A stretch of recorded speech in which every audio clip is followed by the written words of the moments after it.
Halo Tribuners, kembali lagi bersama saya Aswin Lumintang di acara Tribun Bakudapa.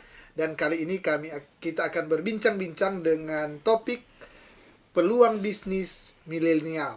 Dan tentu saya sudah mengundang narasumber ya untuk bincang-bincang dengan tema ini. Dan tentu seorang milenial pastinya ya, dan entrepreneur lah boleh dikata, yang saya undang untuk bincang-bincang terkait dengan peluang bisnis milenial. Siapa dia? Tentu saya akan berikan kesempatan untuk memperkenalkan diri. Silakan. Oke, hai teman-teman.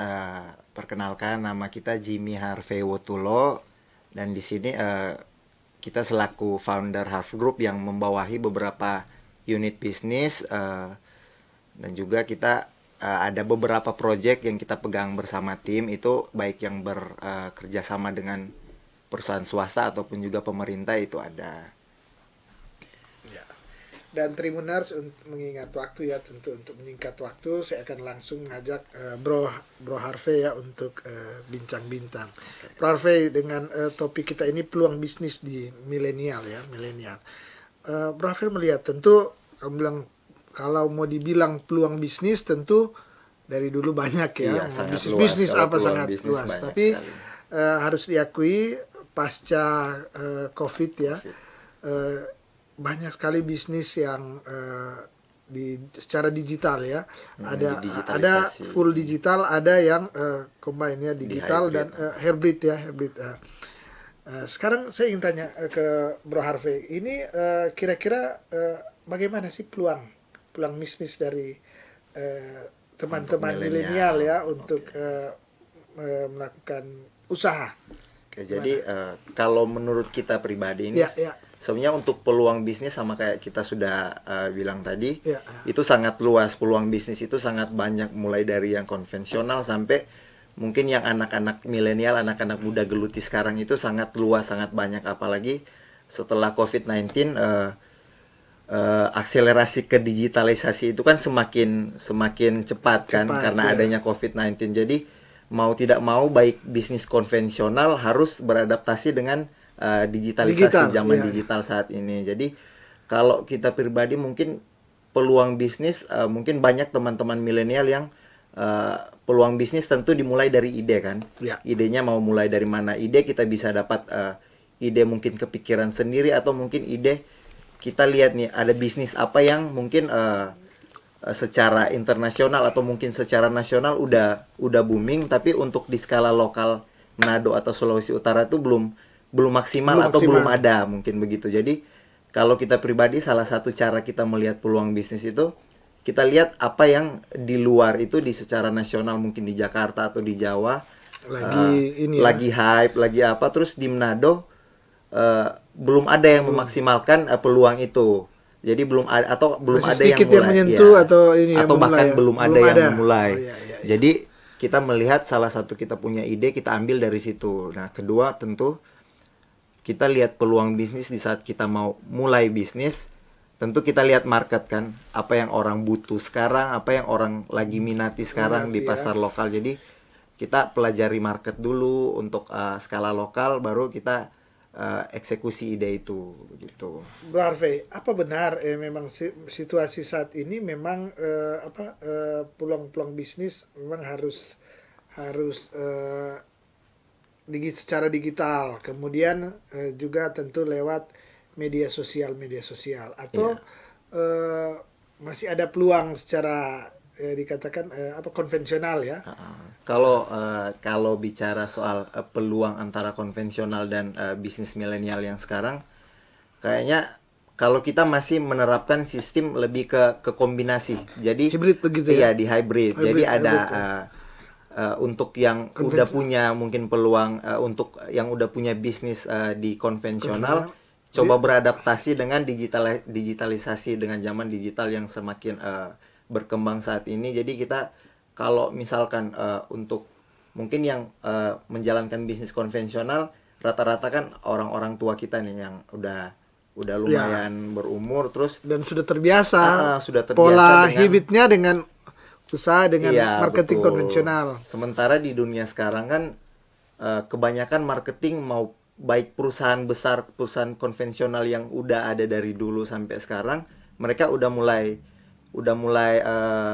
coba untuk mendigitalisasi bisnisnya mereka, Bisnisnya. walaupun masih bergantung di konvensional. Jadi mungkin untuk teman-teman, untuk kakak-kakak yang udah punya bisnis konvensional, bisa beradaptasi dengan cara, kalau memang kurang mengerti dengan untuk proses ke digital itu, kita bisa hire tim untuk anak-anak muda yang mungkin mengerti dengan proses digitalisasi tersebut. Dan untuk anak-anak muda, untuk teman-teman milenial, kita bisa ambil contoh, bisa bangun tim. Misalkan kita nih punya produk, tapi kita nggak tahu cara branding, cara marketing. Nah, kita coba ajak partner-partner untuk memulai bisnis itu dengan partner-partner strategis lah. Ya, ada yang mengerti marketing, ada yang mengerti desain, ada yang branding, kayak begitu. Ya. Saya ke Bro Harvey. Ini Bro Harvey sendiri pengalaman di bisnis apa? Coba menjalankan bisnis apa? Oke, kan tadi sempat disinggung kalau Ya. kita mendirikan sebuah perusahaan kecil lah Ya, begitu. Namanya Harv Group. Nah, di bawah Harv Group ini ada beberapa unit bisnis yang kita geluti. Ya, mulai dari fashion, kuliner, sama jasa. Ada juga media, tapi itu lebih ke niche market, lebih segmented lah marketnya.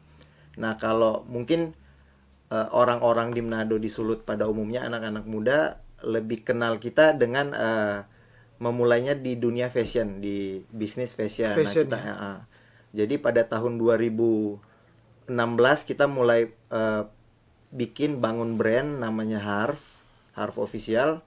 Itu kita bikin brand sendiri untuk jualan mulai dari topi, kaos,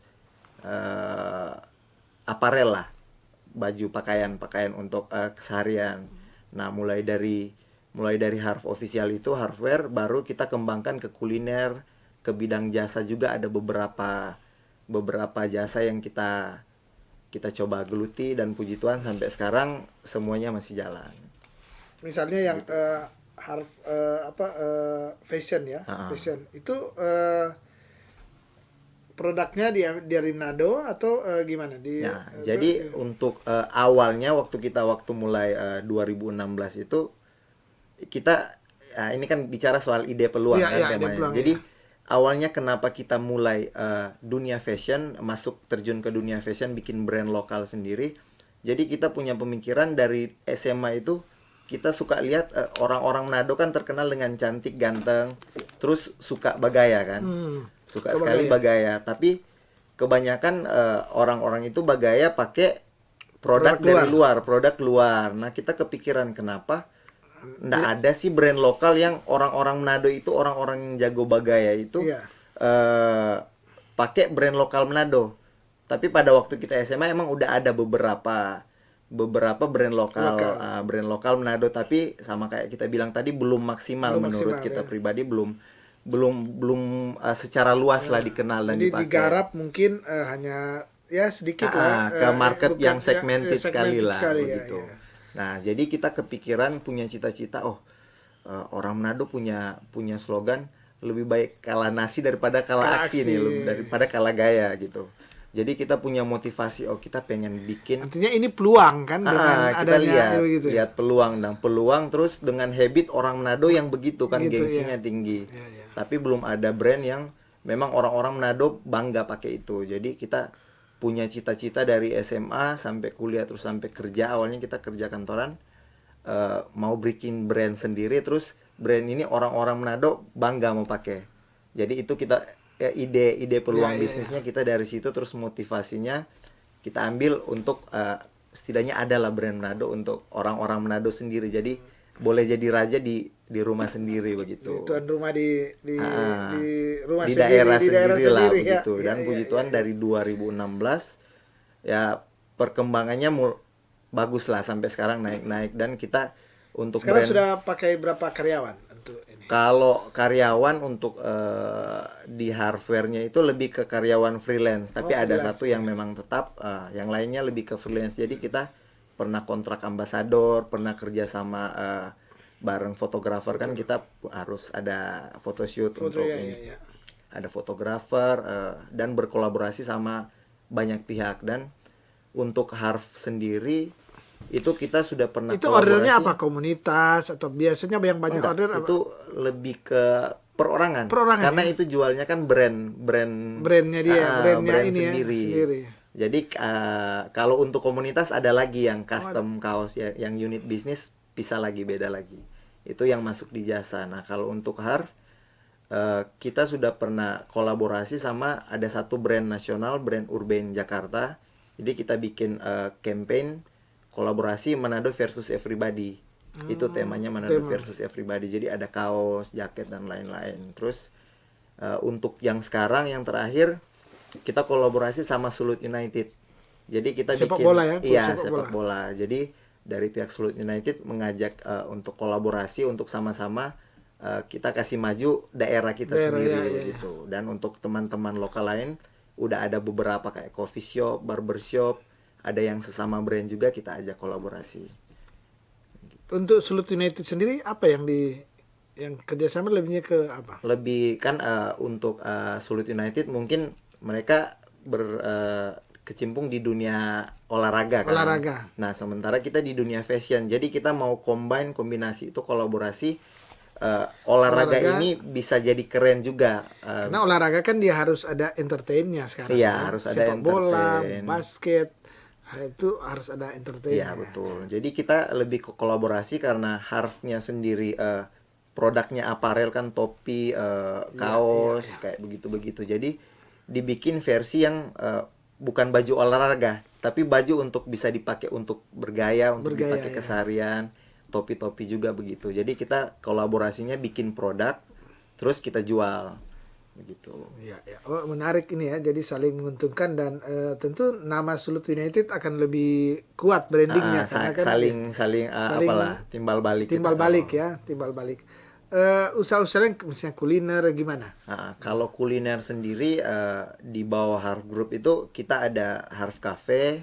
Ya. Itu ya cafe tapi posisinya itu ada di Tombatu kalau Harf Cafe. Dan untuk yang di Manado sendiri ada Harvocado sama Gorgor. Ada dua jenis itu. Nah, Harvocado sama Gorgor ada di Megamas. Kalau Itu berupa apa? Kafe ya? Kafe. Nah, kalau Harf Cafe yang berbentuk cafe, kalau Gorgor sama Harvocado itu kita juga punya ada project kerja sama pemerintah sama Pemkot Iya. Manado. Kita kelola ada salah satu kawasan lokasi yang kita jadikan itu sebagai kreatif hub lah, tapi yang berjalan tiap hari itu seperti kayak mini food court lah. Jadi di satu kawasan itu, satu lokasi itu ada beberapa brand kuliner yang tiap hari jualan. Jualan ya. Nah, ada beberapa yang Gorgor sama Avocado itu yang milik kita sendiri begitu. Selain kita jadi pengelola, kita buka juga Avocado sama Gorgor di lokasi itu. Namanya La Dispar. Ada di Megamas kantor Dispar ya. Oh, di kantor Dispar ya. Kantor Dinas Pariwisata. Ini menarik ya. Bro Harvey ini sudah memberikan tentu inspirasi ya lewat bincang-bincang ini. Tribuners memberikan inspirasi bagaimana anak muda, kalangan milenial melakukan inovasi-inovasi kreatif, menunjukkan kreativitas ya di saat ini. Dan tentu ternyata tadi tidak sendiri, bekerja sama dengan berbagai pihak ya. Kita Karena coba kalau zaman dunia sekarang kan kita anak tidak ada muda, yang sendiri ya. lebih baik kita kolaborasi lah, apa yang kita bisa bangun sama-sama kita bangun sama-sama kayak begitu. Apalagi kalau kita mau memulai sesuatu, bagusnya itu ada tim yang solid supaya kita bisa walaupun tidak perlu banyak-banyak mungkin ya. yang penting solid lah, timnya lengkap sesuai apa yang kita butuhkan, nanti dikembangkan setelah kita jalan lah begitu kalau kita, supaya kan jalannya lebih di saat ada masalah apa, problem solvingnya kita tahu mau menghadapinya gimana ya. Karena teamworknya sudah ini dan saling mengetahui ya. Ini untuk membuat usaha-usaha model begini dia membutuhkan modal besar tidak tuh? Nah, kalau kayak kita kan sempat singgung tadi soal jasa nih. Jasa ya. Nah, semua yang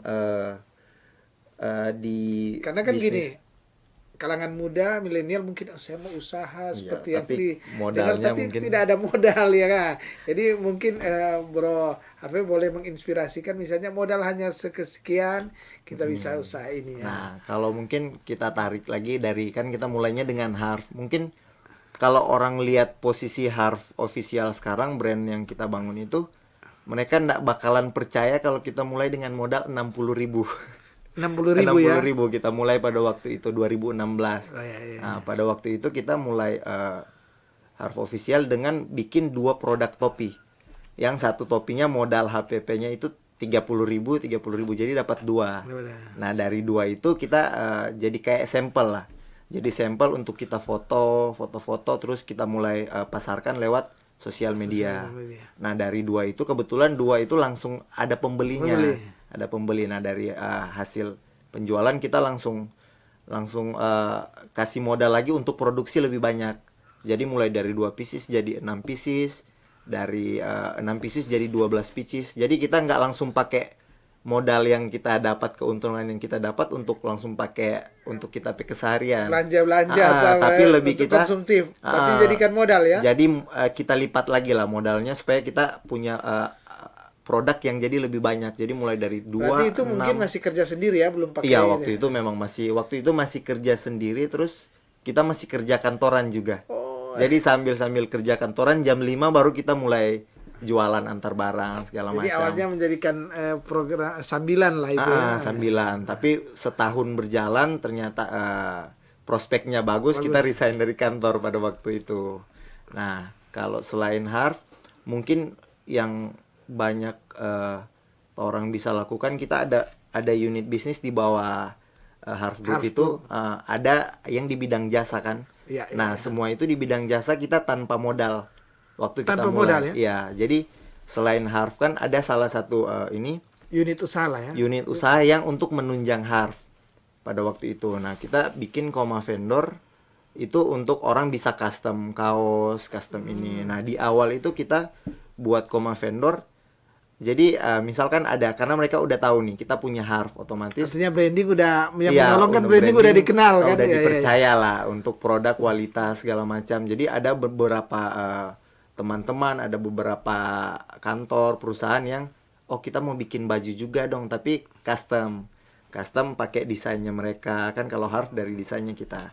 Nah, dari situ kita coba ambil pre-order. Nah, dari pre-order itu kita lempar ke teman yang emang tukang sablon. Jadi begitu. Jadi kita kan istilahnya cuman modal jualan lah, marketingnya. Kita jadi kayak marketing. Jadi ngambil selisih di situ ya. Ambil selisihnya di situ. Nah, setelah lama-lama terkumpul modal, baru kita tabung, terus kita akhirnya tahun 2020 kita investasi untuk kita beli alat-alat sablonnya. Jadi sekarang kita sudah perlu lempar lagi ke teman. Sudah ada udah ada sendiri begitu. Jadi itu kita mulai tanpa modal.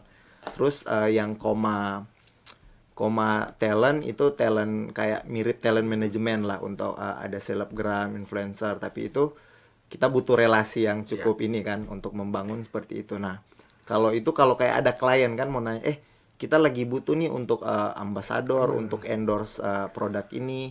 Nah, itu misal lewat kita kan cuman koordinasi sama si talent ini, mau nggak ambil job ini dengan fee segini. Jadi kita dapat bagian juga dari situ.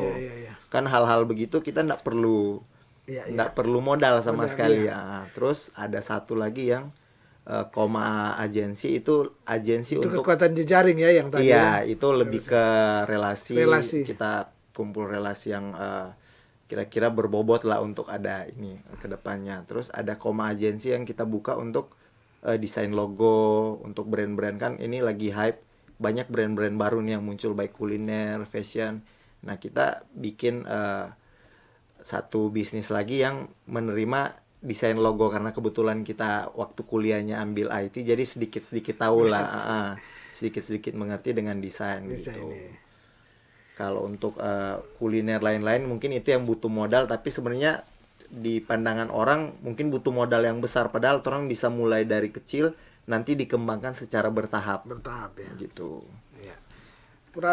Harvey, ini menarik sekali ya, Tribuners, terutama para kaum muda atau kaum milenial ini berusaha di saat ini tidak perlu modal yang besar, yang saya kira yang utama adalah tekad semangat untuk berusaha. Motivasinya apa? Motivasinya harus ada, dan tadi dikatakan ya bahwa modalnya 60.000. Iya, waktu mulai harus Waktu banyak orang yang nggak percaya, tapi 60.000, memang tapi tentu dengan tekad, dengan semangat. Ini tadi dikatakan tentu usaha juga.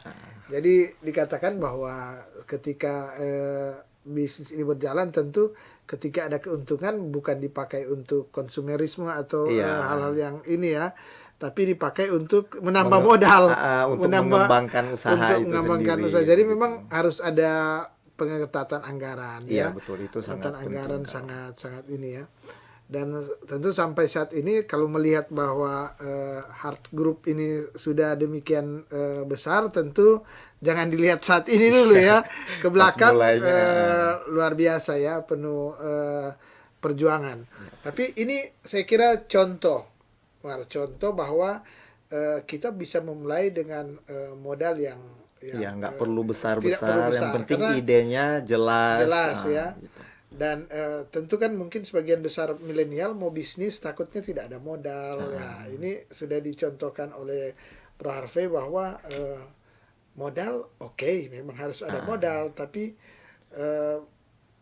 tidak besar-besar amat. Bahkan tadi di sektor jasa dikatakan Ada tidak yang nggak pakai pakai modal. modal. Tapi itu memang karena brandingnya kan udah ada Iya, kan. udah ada. Terus Brandingnya kita sudah juga ada. emang udah bangun relasi jauh-jauh hari sebelum Jauh-jauh mulai hari. itu. Jadi boleh tanpa modal, tapi memang sudah ada relasi, sudah ada jejaring yang kuat.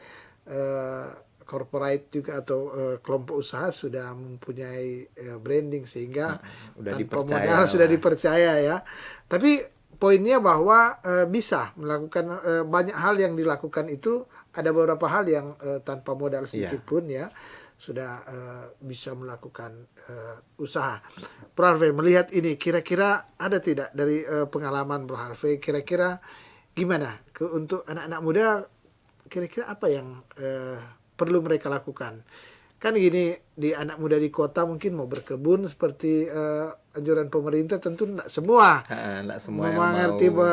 berkebun lagi ya, berkebun. Kemudian kalau dia sudah di kota lama mungkin sudah ada kebun lagi. Jadi kira-kira apa yang harus dilakukan dengan melihat situasi ini? Nah, kalau dari kita sendiri, kita itu di saat mau memulai satu bisnis atau memulai apa yang pengen kita lakukan atau ada project apa itu, kita punya formula sendiri. Namanya kita namakan impact formula. Impact formula ya. Impact formula. Jadi impact itu ada singkatannya. Jadi I itu ide ya. M-nya motivasi, P preparation, A action, terus C konsistensi, dan T-nya total. Jadi impact singkatannya bahasa Inggris lah semua begitu. Jadi kan mulai dari kita mau memulai sesuatu, baik itu memulai project, memulai bisnis, tentu harus ada ide dulu. Ide apa yang akan kita mulai. Nah, ide kayak kita sudah singgung tadi, ide kita bisa lihat referensi lah dari luar, apa yang sedang hype di luar, terus di sini belum maksimal. Terus kedua mungkin ada ide liar dari dalam, oh kita pengen bikin ini ya, dari kemauan diri sendiri. Terus ada juga yang kita lihat market, apa yang masyarakat butuhkan, atau apa yang lagi banyak dicari nih, yang paling banyak diinginkan. Ide mungkin bisa muncul dari situ, atau mungkin muncul dari brainstorming bareng-bareng, kita mulai ini lah bareng teman-teman, kan kadang bisa begitu. Nah, terus kedua ada motivasi. Nah, kita kalau memulai bisnis, kita kayak kita bikin Harv tadi, kita tentukan patok kita motivasinya pengen ada brand lokal yang orang-orang Manado bangga pakai. Jadi sampai terus bisa go nasional lah, bisa kolaborasi dengan brand nasional, bisa dikenal secara luas. Nah, jadi kita sudah patok, kita motivasi tinggi-tinggi kan. Ada dream yang pengen, ada goals yang pengen kita capai. Nah, jadi di saat itu belum tercapai, kita tetap mau usaha terus dengan cara yang bagaimanapun ya. Supaya kita motivasi tetap terjaga, kita atur goals yang cukup tinggi. Begitu. Jadi itu salah satu cara pribadinya kita. Terus jadi kalau mau capai 10, goalnya harus di 15 ya. Kayak begitulah. Atau pokoknya capai 15, kita berusaha mesti capai itu. Jadi kita punya motivasi. Tadi kan motivasi pengen ada brand lokal yang dikenal secara luas, terus orang-orang Manado, orang-orang Sulut bangga mau pakai itu. Nah, kita berusaha pokoknya mesti jadi sampai begitu. Jadi sebelum tercapai titik itu kita belum mau puas dengan kita pencapaian gitu. Nah, terus abis itu ada preparation. Jadi persiapan sebelum kita mulai, kan udah ada ide, udah ada motivasi. Nah, tentunya sebelum mulai orang harus ada persiapan dulu, preparation kan. Nah, persiapan ini menurut kita salah satu hal yang paling penting, dari impact formula. Jadi kita mulai bangun bisnis plan-nya di situ, kita nyari referensinya di situ. Pokoknya persiapkan apa yang orang bakalan jalani di tahap ini, preparation. Jadi kayak kita mulai Harf itu kan 2016, tapi kita sudah dapat nama dan idenya. Itu idenya udah dari SMA. Namanya udah ada dari 2014 pas kita masih kuliah, tapi kita runningnya di 2016. Karena selama 2 tahun 2014 sampai 2016 itu kita lebih kebanyak kita mau mulai ini, kita harus perdalam kita pengetahuan tentang dunia fashion, khususnya clothing line untuk branding. Jadi kita belajar gimana kita mau mulai, kita mau produksi apa, mau jualnya gimana, marketingnya kayak gimana. Terus habis itu ada problem solving yang kalau kita dapati ada masalah ini, kita mau gimana kita mau mencari jalan keluarnya gimana, belajar dari brand-brand yang sudah ada sebelumnya, brand-brand besar yang sudah ada. Nah, kenapa kita sangat pentingkan itu preparation, karena kita mau cari referensi sebanyak mungkin. Nah, habis preparation ada A-nya action.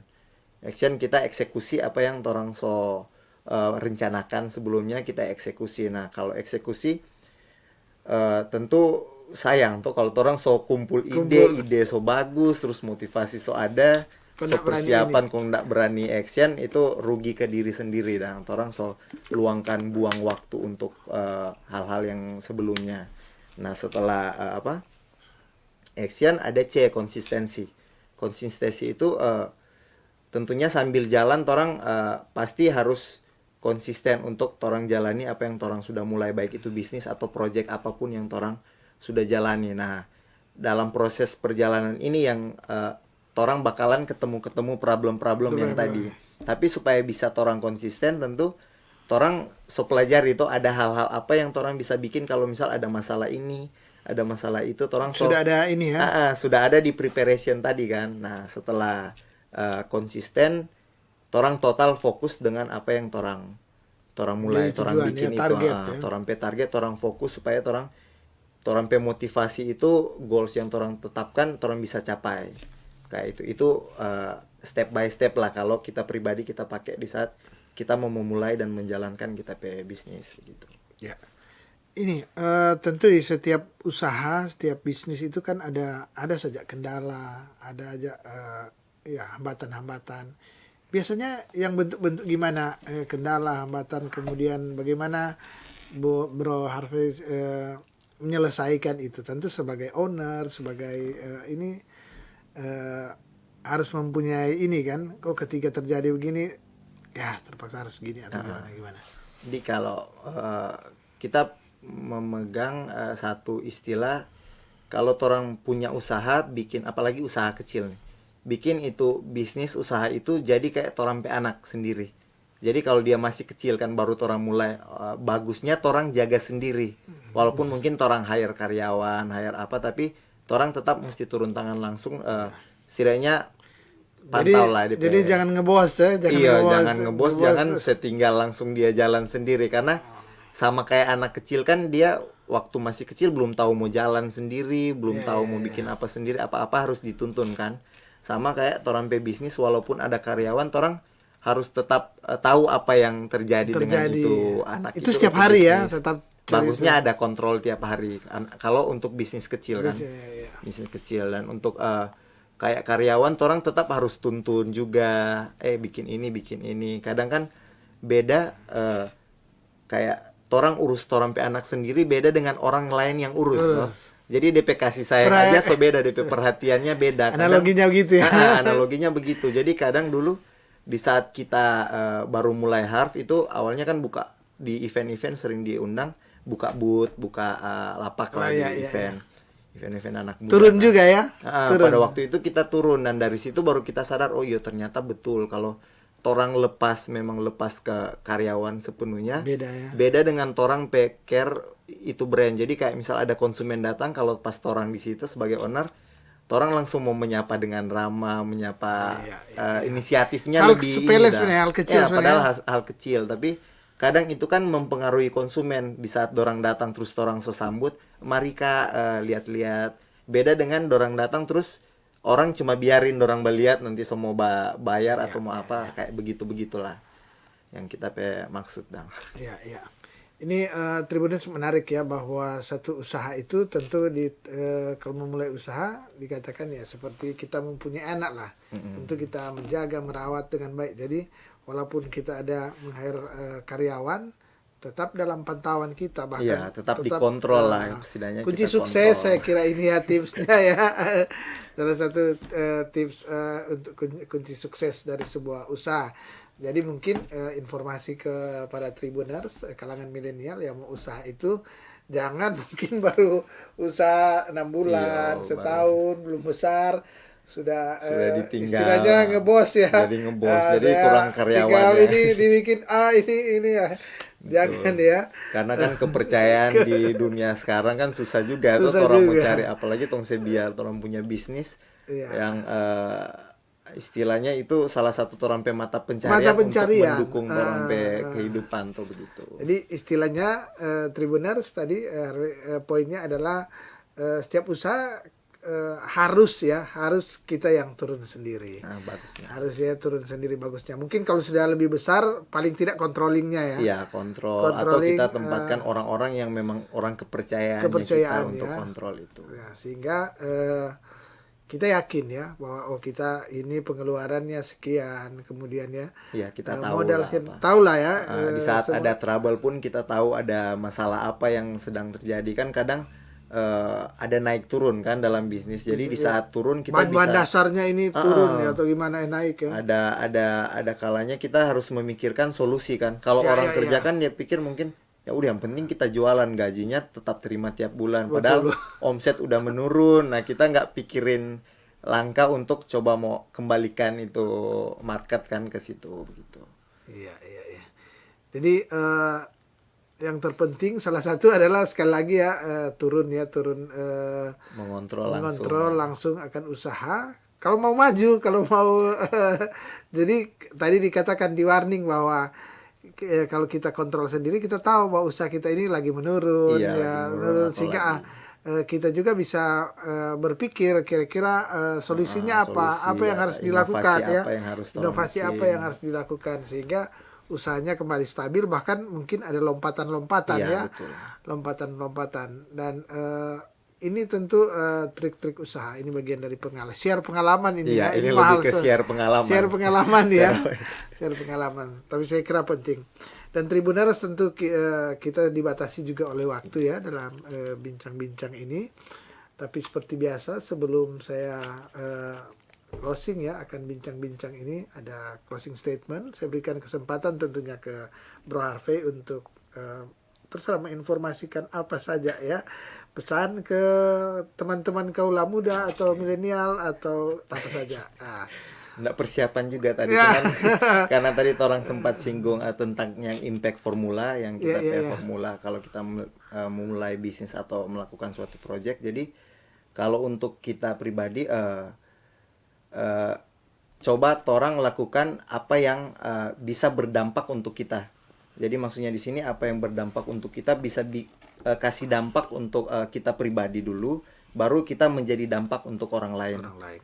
Kayak begitu. Jadi karena kalau kita udah mau berdampak ke orang lain tapi kita sendiri masih susah kan, agak susah. Jadi mending Jadi panutan dulu kita ya. kita Ya. dulu yang jadi apa yang kita lakukan, misalkan usaha apa yang akan kita lakukan itu bisa memberi dampak ke pribadi kita dulu, baru dari situ kita memberi dampak ke orang lain. Gitu. Saya kira singkat tapi sangat bermakna ya, dan sangat memotivasi bagi kita, bagi para millennials ya tentunya.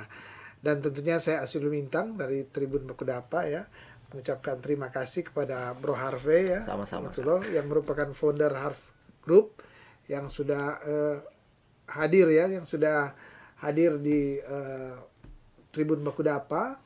dan kita sudah membahas satu topik yang saya kira menarik, yaitu peluang bisnis milenial.